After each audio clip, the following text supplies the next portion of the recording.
Welcome back to the North Florida Wrestling Show. We have another amazing individual. We have one of the first Fargo All-Americans in the North Florida area, along with Kendall Haney and Karina Rushing. So today I have Koa DeLoach of North Bay Haven, All-American and Greco at the 2025 Fargo event.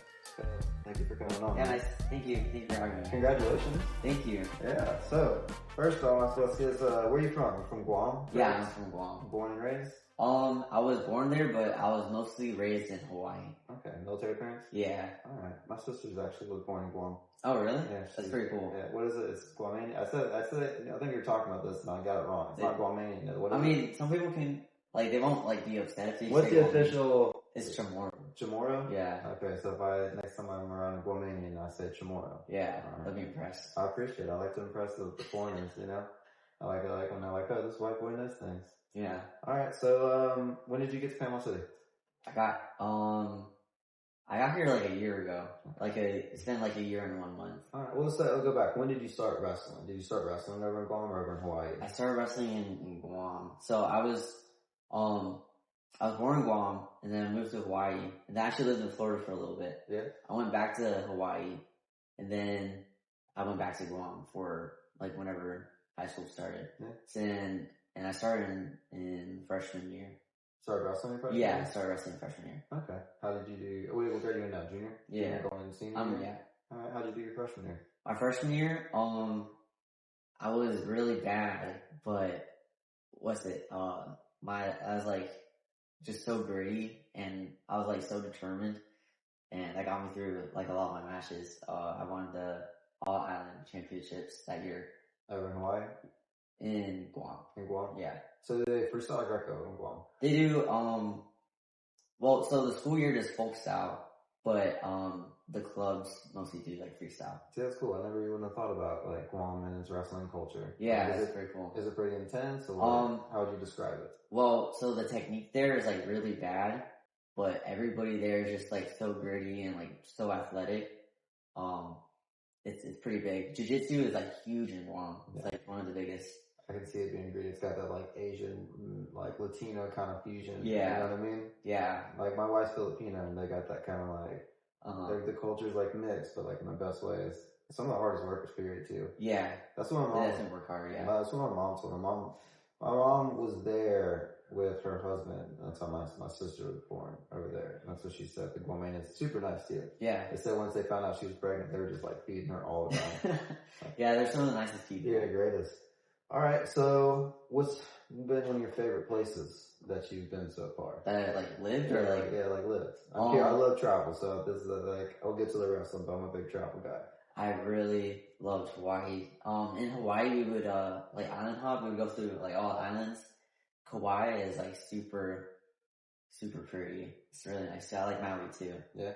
But whenever I lived in Hawaii, everybody was really nice. Also, Guam really grew on me too, because it was weird. I lived in Hawaii most of my time, and when I was in Guam, the culture, I think that's what really got me. Everybody there is super nice, super friendly, and it's a really interesting place to be. Yeah.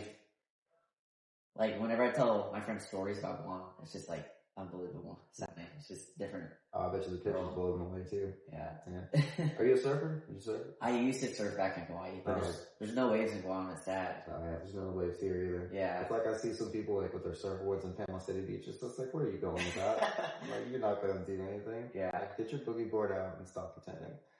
Oh dude, surfing's the best. 2 times, 3 times in my life, I've almost done it. Oh really? 2 times when I was surfing. Yeah, it can be pretty dangerous. Well, it's because it's the wrestler in me. I keep on wanting to do more, and I finally got there's 2 kind of levels of it. There's that first that last wave that everybody surfs, and there's big one where you got to drop in on. Mm-hmm. I got to the point where I was God, I got these small waves. I'm gonna go drop in always it was in Guatemala. I'm gonna do these people, and I ended up on the other side of the wave. You know what I'm talking about? Yeah. Oh God, I was terrifying. Yeah. I was literally I'm trying to get back to shore, and I am not going anywhere. And there's this guy at the shore being come on in. I'm I can't. You just get pulled out. Oh, dude, the only way I got up to the top of the wave, and then I would just let it crash and mess me up. Oh, man. And then I would do it again until I got hurt. It was either that or die, man. I don't know what to do. All right, so you get here, you get to Florida, get to North Bay Haven. How did you adjust to the Panama City life? Like the life or like wrestling? Yeah, both. So it was a lot bigger. So, I've mostly lived on islands all my life, and Guam is only like 30 miles long. So, like seeing like how much there is, it was a lot. And there's a lot of people here, and it was weird seeing bunch of like different people. Everybody in Guam was brown, so it was different. And so many white people. Yeah, and but it's good. I really like the beaches here, and I really like my neighborhood too. Yeah, and the people here are like usually pretty nice. Yeah, you said it was big, and it took me out for a second. Then I was like, "Oh yeah, this kid has only lived on islands." Yeah, but yeah, it was a big change, and I really like the weather. Like I like how cold it gets here. Did you like it cold? Yeah, it was really cool that it snowed. Doesn't happen all the time. That's like maybe if it happens next year, we'll talk. But that was a one-time thing. That was pretty cool. That was really cool. That was actually the first time most of my family saw snow. Oh really? Yeah, dude. They were like, my little kid looked down, and was like, "It's snowing," and I was like, "Oh damn sure it's snowing, ain't it?" And they kept on going.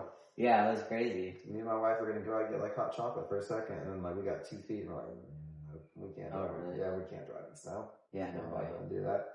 All right, let's talk about the North Bay Haven wrestling culture. Zane was the coach the last year or two for you. Yeah. Yeah. Yeah. How'd you like him? He's a really good guy. I really like him. I like his energy and his coaching. He helped me jump levels because whenever I first came here, like I was like the champ in Guam, and coming here is like a lot harder. There's so many more people, and like the skill's like really high. Especially when you get down south and you wrestle some of them. Guys that train year round. Definitely. So it's a big difference, and I was like really behind when it came to like top and bottom. So he really helped me like start to crack the code on that, and I'm really grateful for him. It was really nice, and his practices were really good, and we like worked together to like structure the practices kind of. Yeah. And I don't know, it was really nice working with him. He's a very analytical dude, always trying to break things down. Yeah. I used to coach him. Really? Yeah, back on that. That's crazy. Yeah. I had a wrestling team. Don't tell him about that. No, he's a good dude, man. All right, let's still talk about Coach Estrada. We just had him on. I know you just had your run to an All-American status at Fargo. Got 7th, correct? Yeah. And got the chance to knock off the #1 ranked kid in the country, yeah. That was pretty cool. So pretty great tournament, I would say. Always trying to do better, but not bad. Yeah, I'm pretty happy. So let's talk about that. Have you when did you start doing Greco? How did Coach Estrada help you in this journey to the All-American run? So I started Greco, I think a little bit after March, and Coach Estrada, like at first I was like not really into it, and Coach Estrada, he's like helped me learn to like I really like Greco now. It's really fun, and he's just been helping me get through it. At first I got my butt beat all the time, and then later on, I think it was like the South East Regional. That's whenever I like started understanding a little bit more. And I think at Fargo is whenever I really I cracked it. Like I understood, because it's what I had struggled with was the pacing of Greco, because it's different than freestyle. Freestyle is like really fast pacing, and I feel like for Greco it's like a chess match. Yeah. So like at Fargo, my first match I got knocked out. And after that, I was like, okay. Like you lost or you got knocked out? No, I didn't get knocked out. Okay. But I lost my first match, and I was broken. That really broke me. I was like, dude, what am I even doing here? Like, it was crazy. And it slowed me down, and it calmed me down. And from there, I was like, I'm just gonna take this as an opportunity to learn as much as I can, and listen to my coaches as much as I can. And most of my coaches' feedback, they told me to slow it down, just hold good positioning. And from then, I started understanding the pacing of the Greco match. All right, so walk me through your tournament. So you said you got beat your first match. What was the score? At Fargo? Yeah, Fargo. I think the match was like, it was like 6-4 or something like that, and then, but I got pinned. Okay, so you got caught with something. Yeah. So pretty close, and then you dropped down the contes. So talk about that run all the way back to seventh place. Yeah, it was so long. It's a lot. Yeah, I think I had like 12 or 13 matches. But yeah, I just took it one match at a time. I did my best. I tried to not focus on like the bracket or like rankings or anything, because that usually like makes me nervous. Yeah. So I just walk up to the mat. Yeah, I just walk up to the mat. I try to be calm. I try to be smart, and I think that really worked out for me. I've been starting to get more into like religion and like Christianity, and I would like pray before my matches, and I pray for like mental clarity and be able to like wrestle in my best ability, and I feel like that really works. It's a big theme of a lot of people who are religious or even like spiritual, being able to ask yourself of these things. So like, give me mental clarity, give me this, like, rather than being so caught up in the moment. Yeah. You know? So it's good, man. It's hard to do, especially in big tournaments, big moments, like, but that ability allows you to go out there and wrestle to 100% of your ability. Yeah. You know, it's like a sort of mental and emotional posturing, right?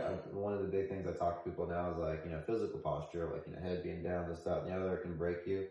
The same thing, like, if you're not in a good mental or emotional posture, like, I can do this, I'm fine. Like, you're not going to perform to the best of your ability. You know? Makes sense.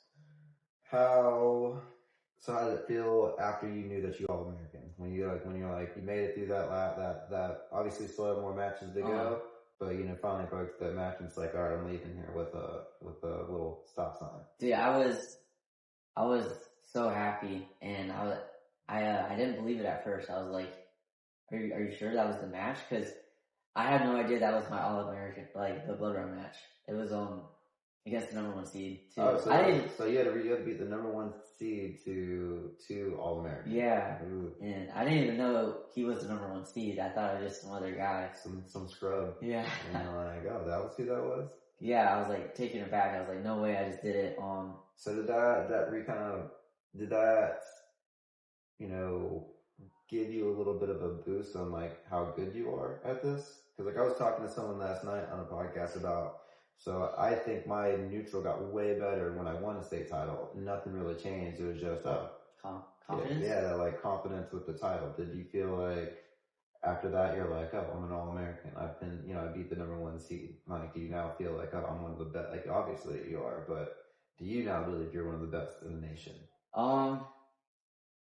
Like personally, I feel like I can be a lot better. Like. Well, that's why I said one of the best, not the best. Yeah, like I think I'm good, but it's also weird because I'm like still the same person. Like I don't feel like I'm a different person, and like I'm like I'm like one of the best in the nation. I feel like I'm still like me. I'm still like trying to get better. Yeah, I don't know. It feels weird. It feels like I always like dreamed about like being an All-American and being on that level. But, and like, like seeing how different it would be. Yeah, but now you're here, it's just like the same thing. Yeah. Well, I mean, it's the true mark of like a master artist, right? So like you have these people that draw a lot, or, they create these masterworks, and like all these ones that are like just on another level, they don't even look at it. They just do it and they put it off the side and they draw another one. And people are amazed at it, and for them it's just another drawing, So for us, it's just another match. It's like, what can I do better? Like, how can I get better? How can I beat that other guy now? Like, well, good, man. That's awesome. That's the type of mindset you need. Look forward to watching you win both state and Fargo next year. Yeah. But what is your plans? What is your plans for the future? Like, I guess those are probably 2. What about for the future? I know Coach Estrada got big plans for the freestyle and Greco community in North Florida, and I imagine you probably fit right into those plans. Yeah. Well, I'm gonna try and travel with Estrada as much as possible, and Super 32 is coming up, so I'm gonna be training for that. I really want to get good at folk style. I feel like that's my weakest style, so I really want to get good at that. And I don't know, I'm just really excited to keep training, with Estrada and Coach T, and, I'm just excited to meet more competition and see, maybe crack some armor, you know? Yeah. Well, whenever you're over here, dude, I'd love to wrestle around with you. Of course. Super ducky from time to time.